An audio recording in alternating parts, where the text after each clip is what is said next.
Welcome to Dwarf Stream by Team 4. Our game is tailored towards a single-player experience for the players 10 years and older. There are 10 levels, with each being about 10 to 15 minutes estimated playtime. The levels had different time limits based on how much there is to collect and the difficulty of the layout. We designed this game to be played on PC through Steam. The game will focus on exploring and digging out the gold while using a shovel, flashlight, and a pickaxe. You have to pay attention to the pickaxe's durability though. If you use up the last one in the level, then it's game over. The game will have a toggle mechanic that will allow the player to switch on and off the flashlight to be able to see in dark areas. Once the player can see, they will be able to pick up items, such as this pickaxe that the player is seen grabbing. The player consumes the pickaxe's durability every time they use it and will eventually break it, making these a finite resource. There are only a set number of pickaxes per level, so the player has to use them wisely in order to collect the gold throughout the level.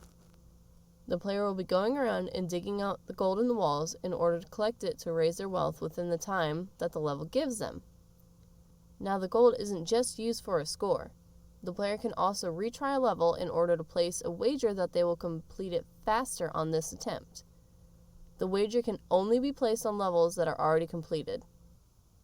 Based on the amount of gold the player wagers to find how much faster the completion time is. If the player wagers only 5 gold, then a few seconds are taken off, but if they wager 20, then a whole minute will be taken off the timer. The payout, if the player is able to complete the challenge, will be how much they wagered, multiplied by how many increments of 10 seconds they took off the time.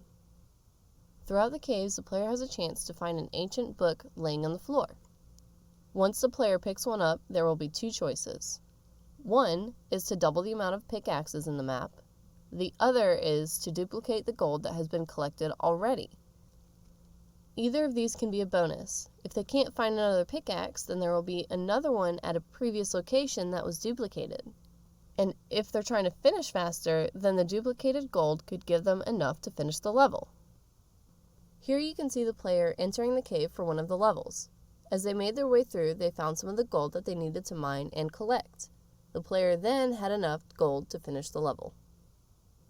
When thinking on what could make the game better, we decided on removing the time limit as a major focus, since it made the level feel more rushed than we intended. There is still a limit as to how long the player can be in a cave, but it is no longer a deciding factor for a win. The player can now either choose to enter a cave with a time limit, in which case the cave will have more resources, or go into a cave and free dig with no time, but the resources aren't as plentiful. The score at the end was also changed. We made it so now, instead of making a score based on different variables, the level only shows how long it took the player to complete it and how much they collected. We feel that this gives the player a better view at how well they did, rather than a score that can be greatly changed by doing one thing differently. It makes the playthrough of each level more focused on the mining, rather than calculating the best score. There are other games that use the premise of mining as a core concept. Some of these similar games are Minecraft, Dwarfs, and Gold Rush.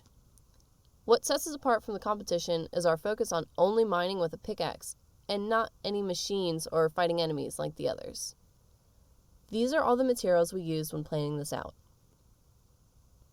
This has been Team 4's Dwarf Stream.